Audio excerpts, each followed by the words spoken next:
Сәлем достар, біз бүгін сіздермен осындай керемет қытырлақ самса жасайтын боламыз. Қажет заттардың мөлшерін описанияға қалдырып кетемін. Бізге қажет салқын су, тұз, ұн. Бірінші суға тұзымызды салып, тұз ерейтіндей жақсылап араластырып аласыздар. Сосын ұнымызды салып, қамыр илейміз. Қамырды қатты қылып та, жұмсақ қылып та илемеңіздер, орташа болсын. Ыдыста илеп болғасын дастарханға түсіріп қолмен илеңіздер. Сосын қамырды салафанға салып жарты сағат демалдыруға қойып қоясыздар. Қамырымыз толықтай демалды, енді мен жаямын.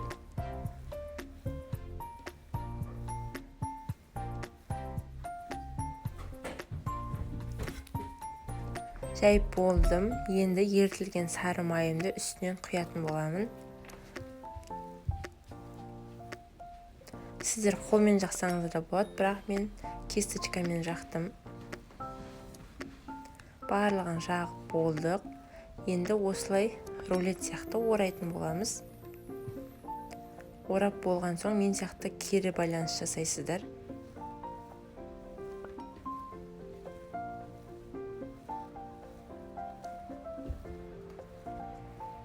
Сосын орап, целлофанға салып, кемінде жарты сағатқа морозильникке қойып қоясыздар.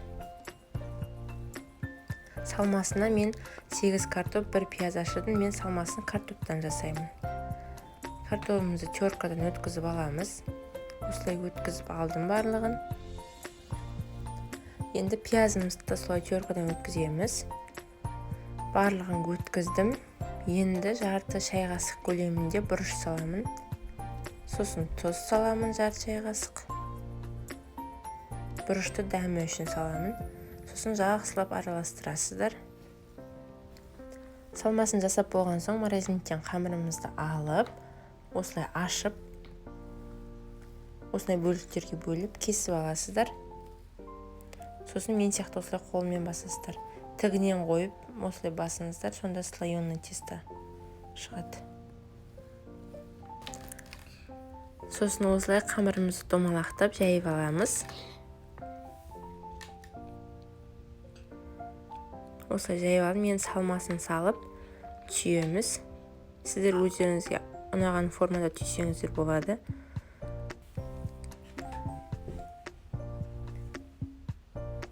Барлығын түйіп болдық. Енді жұмыртқаның сарысын араластыра отырып беттеріне жағып шығамыз.